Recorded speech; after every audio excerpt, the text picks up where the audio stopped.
The Adventures of Tom Sawyer by Mark Twain. Chapter 21. Eloquence and the Master's Gilded Dome. Vacation was approaching. The schoolmaster, always severe, grew severer and more exacting than ever, for he wanted the school to make a good showing on examination day. His rod and his ferule were seldom idle now, at least among the smaller pupils. Only the biggest boys and young ladies of 18 and 20 escaped lashing. Mr. Dobbin's lashings were very vigorous ones, too, for although he carried under his wig a perfectly bald and shiny head, he had only reached middle age, and there was no sign of feebleness in his muscle. As the great day approached, all the tyranny that was in him came to the surface. He seemed to take a vindictive pleasure in punishing the least shortcomings. The consequence was that the smaller boys spent their days in terror and suffering, and their nights in plotting revenge. They threw away no opportunity to do the master a mischief, but he kept ahead all the time. The retribution that followed every vengeful success was so sweeping and majestic that the boys always retired from the field badly worsted. At last they conspired together and hit upon a plan that promised a dazzling victory. They swore in the sign-painter's boy, told him the scheme, and asked his help. He had his own reason for being delighted, for the master boarded in his father's family, and had given the boy ample cause to hate him. The master's wife would go on a visit to the country in a few days, and there would be nothing to interfere with the plan. The master always prepared himself for great occasions by getting pretty well fuddled, and the sign-painter's boy said that when the dominie had reached the proper condition on examination evening, he would manage the thing while he napped in his chair. Then he would have him awakened at the right time and hurried away to school. In the fullness of time the interesting occasion arrived. At 8 in the evening the schoolhouse was brilliantly lighted and adorned with wreaths and festoons of foliage and flowers. The master sat throned in his great chair upon a raised platform with his blackboard behind him. He was looking tolerably mellow. 3 rows of benches on each side and 6 rows in front of him were occupied by the dignitaries of the town and by the parents of the pupils. To his left, back of the rows of citizens, was a spacious temporary platform upon which were seated the scholars who were to take part in the exercises of the evening. Rows of small boys, washed and dressed to an intolerable state of discomfort, rows of gawky big boys, snowbanks of girls and young ladies clad in lawn and muslin and conspicuously conscious of their bare arms, their grandmother's ancient trinkets, their bits of pink and blue ribbon, and the flowers in their hair. All the rest of the house was filled with non-participating scholars. The exercises began. A very little boy stood up and sheepishly recited, "You'd scarce expect one of my age to speak in public on the stage," etc., accompanying himself with the painfully exact and spasmodic gestures which a machine might have used, supposing the machine to be a trifle out of order. But he got through safely, though cruelly scared, and got a fine round of applause when he made his manufactured bow and retired. A little shamefaced girl lisped, "Mary had a little lamb," etc., performed a compassion-inspired curtsy, got her meed of applause, and sat down flushed and happy. Tom Sawyer stepped forward with conceited confidence, and soared into the unquenchable and indestructible "Give me liberty or give me death" speech, with fine fury and frantic gesticulation, and broke down in the middle of it. A ghastly stage fright seized him, his legs quaked under him, and he was like to choke. True, he had the manifest sympathy of the house, but he had the house's silence, too, which was even worse than its sympathy. The master frowned, and this completed the disaster. Tom struggled a while, and then retired utterly defeated. There was a weak attempt at applause, but it died early. "The boy stood on the burning deck" followed. Also, "The Assyrian came down," and other declamatory gems. Then there were reading exercises and a spelling fight. The meager Latin class recited with honor. The prime feature of the evening was in order now, original compositions by the young ladies. Each in her turn stepped forward to the edge of the platform, cleared her throat, held up her manuscript tied with dainty ribbon, and proceeded to read, with labored attention to expression and punctuation. The themes were the same that had been illuminated upon similar occasions by their mothers before them, their grandmothers, and doubtless all their ancestors in the female line clear back to the Crusades. Friendship was one, memories of other days, religion in history, dreamland, the advantages of culture, forms of political government compared and contrasted, melancholy, filial love, heart longings, etc., etc. A prevalent feature in these compositions was a nursed and petted melancholy. Another was a wasteful and opulent gush of fine language. Another was a tendency to lug in by the ears particularly prized words and phrases until they were worn entirely out, and a peculiarity that conspicuously marked and marred them was the inveterate and intolerable sermon that wagged its crippled tail at the end of each and every one of them. No matter what the subject might be, a brain-racking effort was made to squirm it into some aspect or other that the moral and religious mind could contemplate with edification. The glaring insincerity of these sermons was not sufficient to compass the banishment of the fashion from the schools, and it is not sufficient today. It never will be sufficient while the world stands, perhaps. There is no school in all our land where the young ladies do not feel obliged to close their compositions with a sermon, and you will find that the sermon of the most frivolous and the least religious girl in the school is always the longest and the most relentlessly pious. But enough of this. Homely truth is unpalatable. Let us return to the examination. The first composition that was read was one entitled, "Is This, Then, Life?" Perhaps the reader can endure an extract from it. In the common walks of life, with what delightful emotions does the youthful mind look forward to some anticipated scene of festivity! Imagination is busy sketching rose-tinted pictures of joy. In fancy the voluptuous votary of fashion sees herself amid the festive throng, the observed of all observers. Her graceful form, arrayed in snowy robes, is whirling through the mazes of the joyous dance. Her eye is brightest, her step is lightest in the gay assembly. In such delicious fancies time quickly glides by, and the welcome hour arrives for her entrance into the Elysian world, of which she has had such bright dreams. How fairy-like does everything appear to her enchanted vision! Each new scene is more charming than the last. But after a while she finds that beneath this goodly exterior all is vanity. The flattery which once charmed her soul now grates harshly upon her ear. The ballroom has lost its charms, and with wasted health and embittered heart she turns away with the conviction that earthly pleasures cannot satisfy the longings of the soul. And so forth and so on.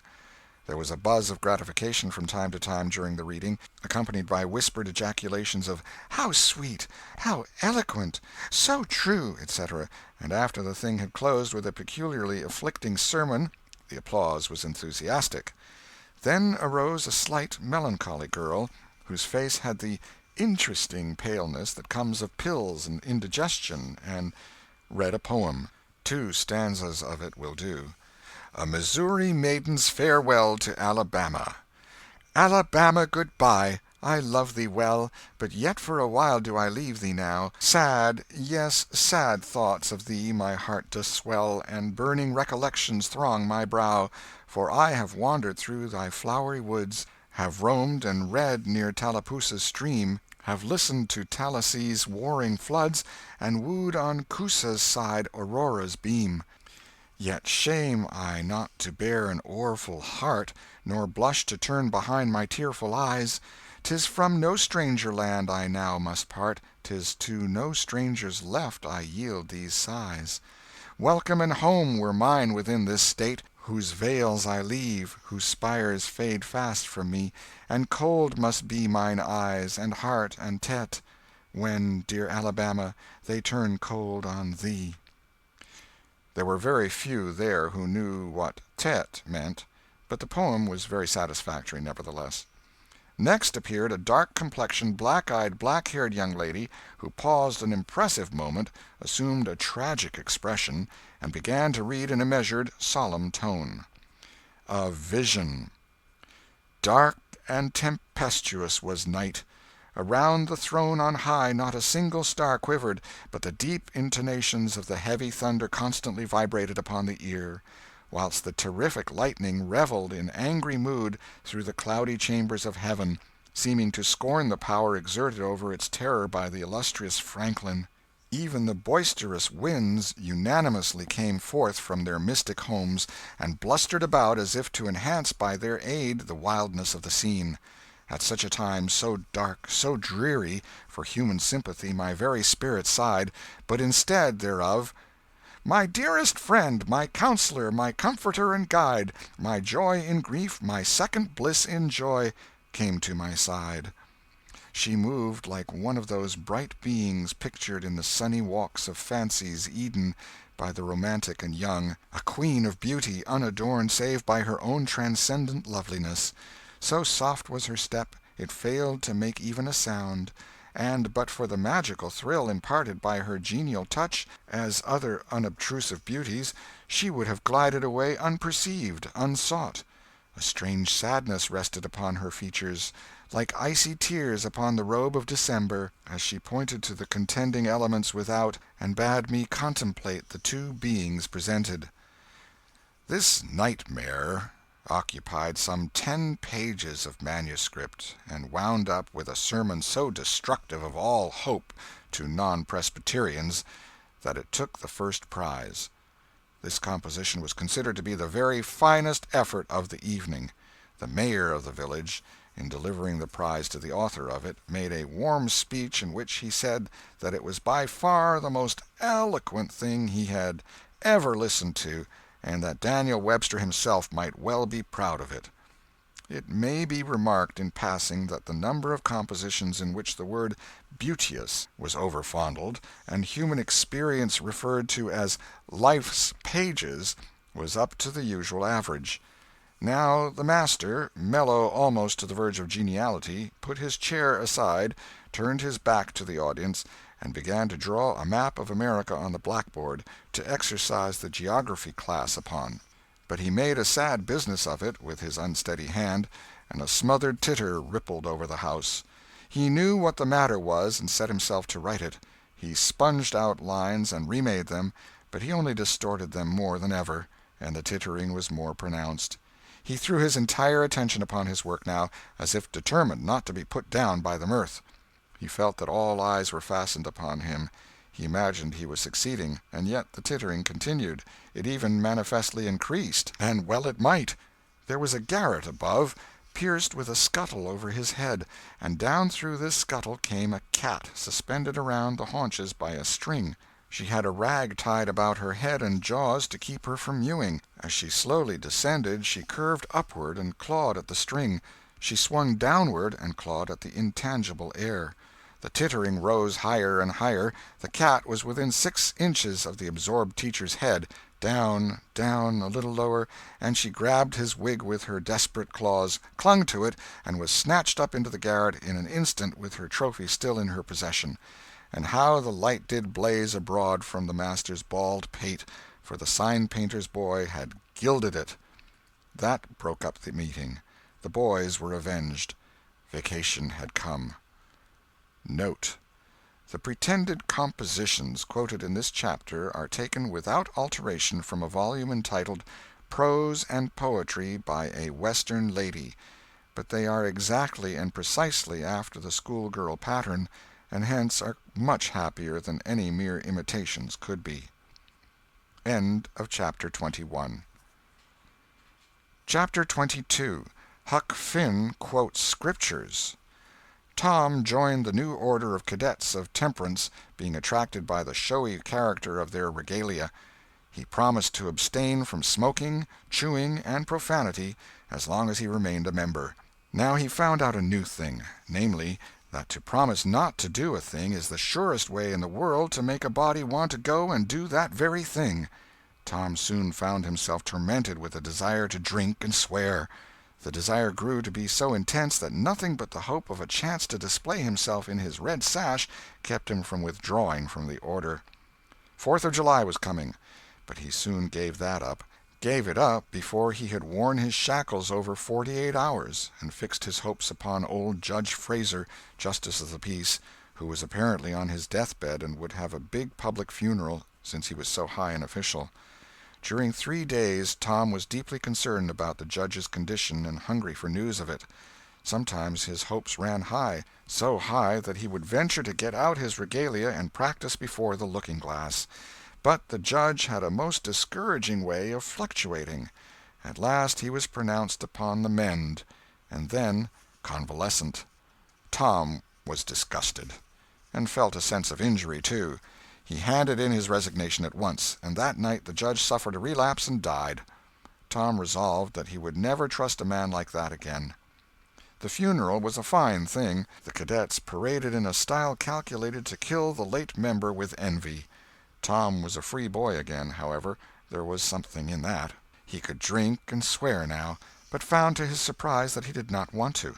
The simple fact that he could took the desire away and the charm of it. Tom presently wondered to find that his coveted vacation was beginning to hang a little heavily on his hands. He attempted a diary, but nothing happened during 3 days, and so he abandoned it. The first of all the Negro minstrel shows came to town, and made a sensation. Tom and Joe Harper got up a band of performers and were happy for 2 days.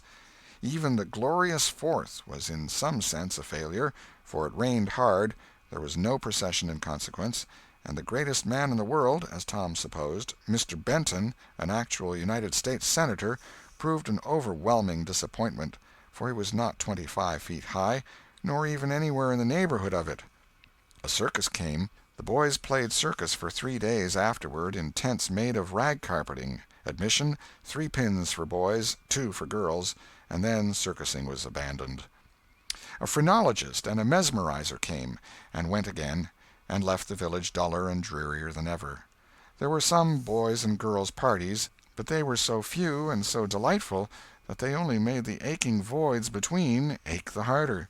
Becky Thatcher was gone to her Constantinople home to stay with her parents during vacation, so there was no bright side to life anywhere.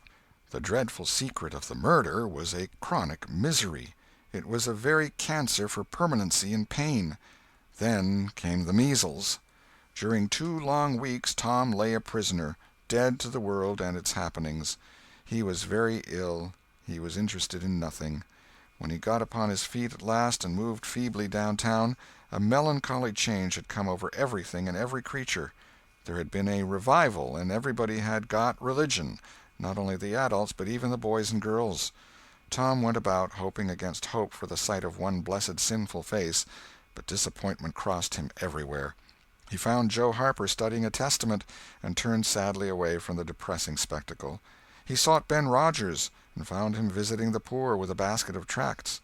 He hunted up Jim Hollis, who called his attention to the precious blessing of his late measles as a warning.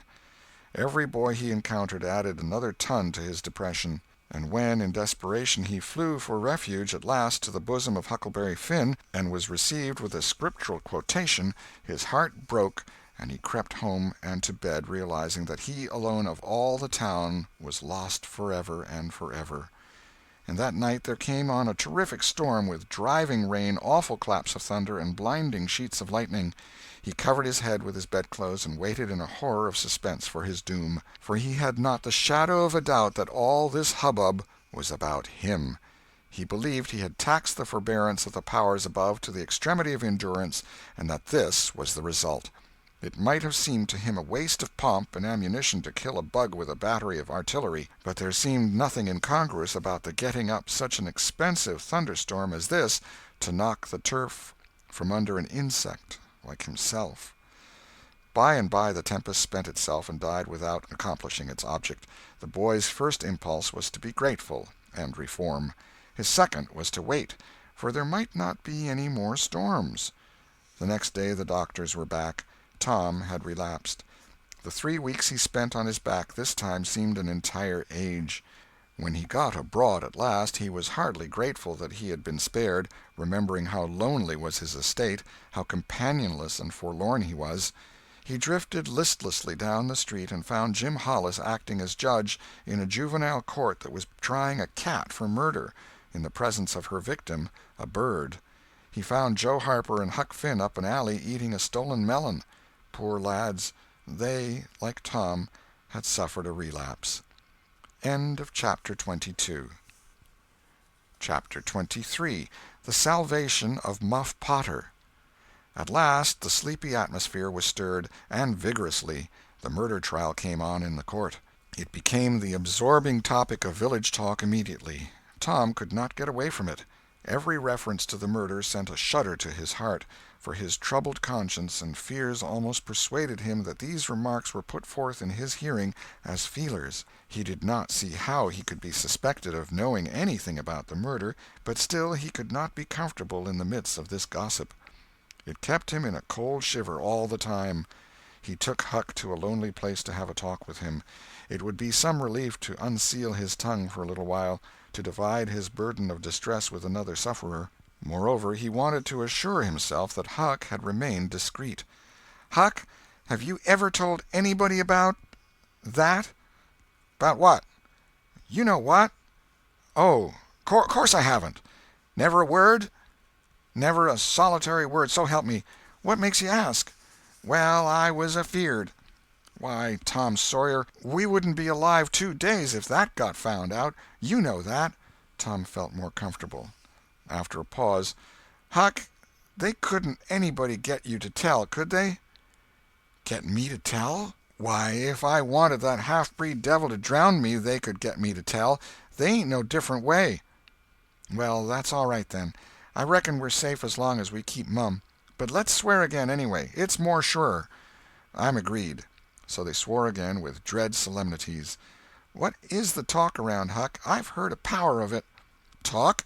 Well, it's just Muff Potter, Muff Potter, Muff Potter all the time. It keeps me in a sweat, constant, so's I want to hide somewheres. That's just the same way they go on round me. I reckon he's a goner.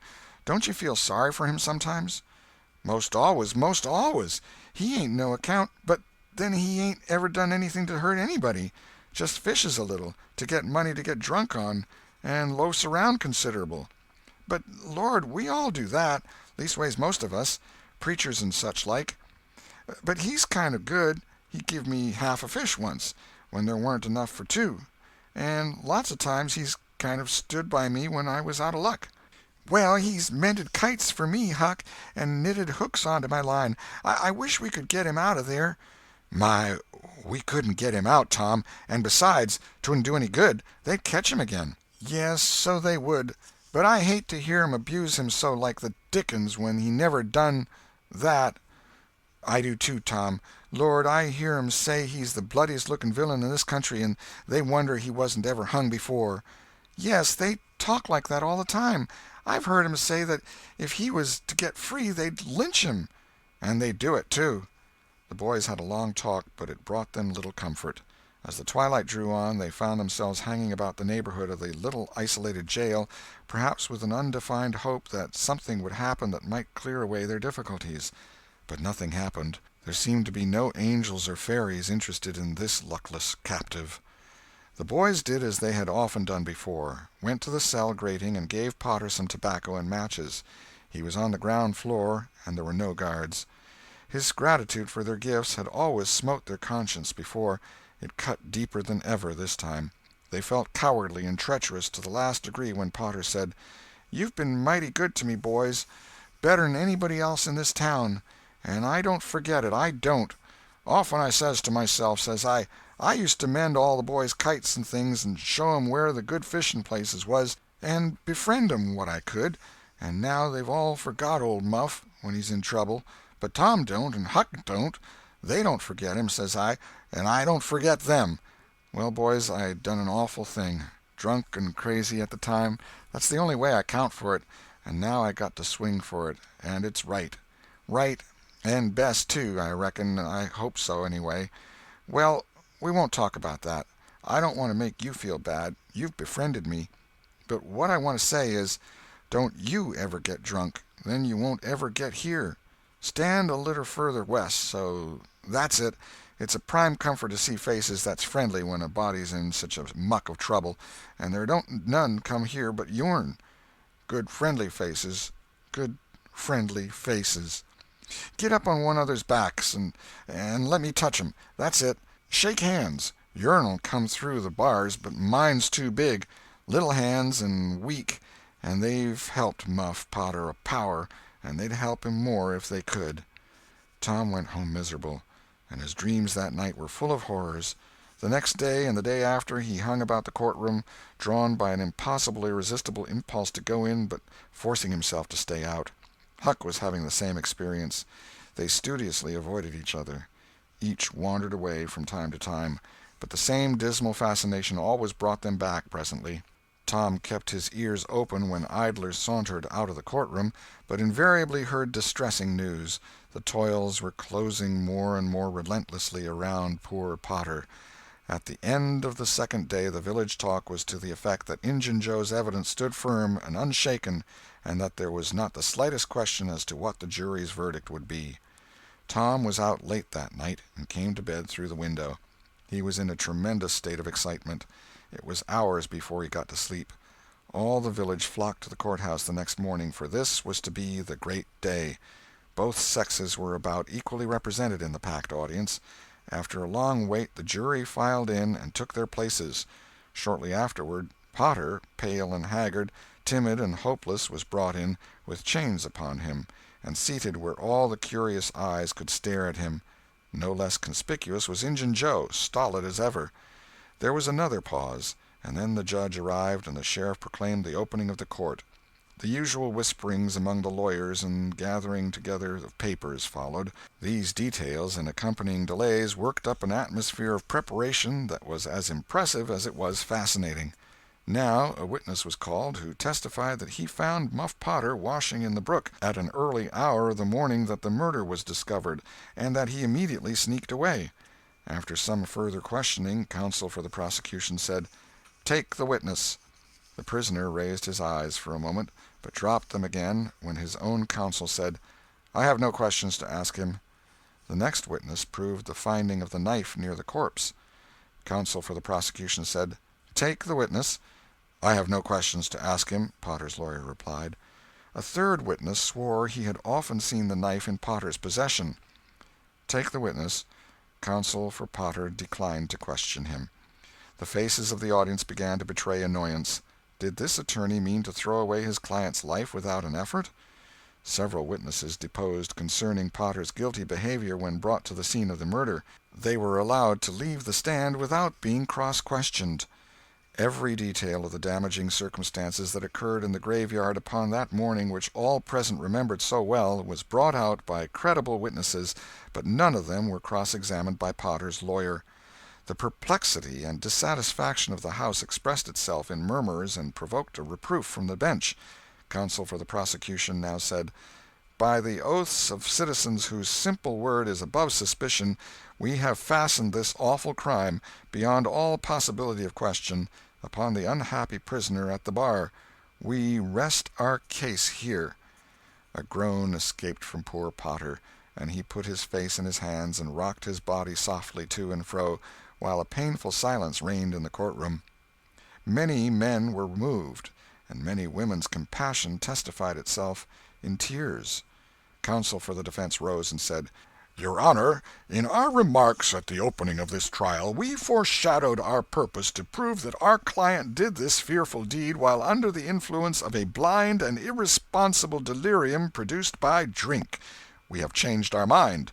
We shall not offer that plea." Then to the clerk, "Call Thomas Sawyer." A puzzled amazement awoke in every face in the house, not even excepting Potter's. Every eye fastened itself with wondering interest upon Tom as he rose and took his place upon the stand. The boy looked wild enough, for he was badly scared. The oath was administered. "Thomas Sawyer, where were you on the 17th of June about the hour of midnight?" Tom glanced at Injun Joe's iron face, and his tongue failed him. The audience listened breathless, but the words refused to come. After a few moments, however, the boy got a little of his strength back, and managed to put enough of it into his voice to make part of the house hear. "In the graveyard." "A little bit louder, please. Don't be afraid. You were in the graveyard." A contemptuous smile flitted across Injun Joe's face. Were you anywhere near Horse William's grave?" "Yes, sir." "Speak up, just a trifle louder. How near were you?" "Near as I am to you." "Were you hidden or not?" "I was hid." "Where?" "Behind the elms that's on the edge of the grave." Injun Joe gave a barely perceptible start. "Anyone with you?" "Yes, sir. I went there with—" "Wait a moment. Never mind mentioning your companion's name. We will produce him at the proper time. Did you carry anything there with you?" Tom hesitated and looked confused. "Speak out, my boy. Don't be diffident. The truth is always respectable. What did you take there?" "Only a dead cat." There was a ripple of mirth which the court checked. "We will produce the skeleton of that cat.